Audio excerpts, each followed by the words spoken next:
નમસ્કાર, હું Rinku Prajapati public India ન્યૂઝમાં આપનું સ્વાગત કરું છું। શરૂઆત કરીએ આજના સમાચારની।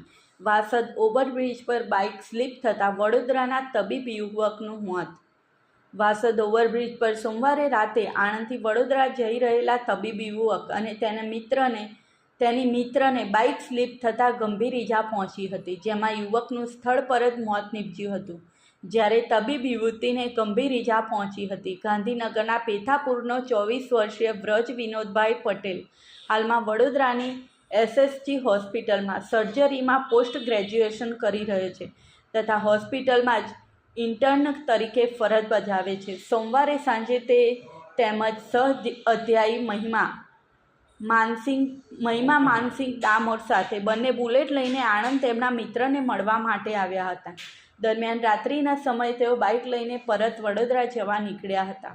એ સમયે વરસાદ પણ ચાલુ થયો હતો। બંને જણા હાઈવે સ્થિત વાસદ ઓવરબ્રિજ પરથી પસાર થતા હતા ત્યારે ભીના રોડ તથા બુલેટ પર સ્પીડમાં હોઈને અચાનક વ્રજે તેના બાઇકના સ્ટીયરિંગ પરનો કાબુ ગુમાવ્યો હતો અને બાઇક સ્લીપ થઈ ગયું હતું। ચાલક યુવકે હેલ્મેટ પહેર્યું નહોતું, જેમાં બંનેને માથા અને શરીરના ભાગે ગંભીર ઈજા પહોંચી હતી। આ બનાવની જાણ થતાં ત્યાંથી પસાર થતા લોકોએ બંનેને હોસ્પિટલમાં ખસેડ્યા હતા, પરંતુ યુવક વ્રજ પટેલનું મોત નીપજ્યું હતું। આ સાથે આજના સમાચારને અહીં સમાપ્ત કરીએ છીએ।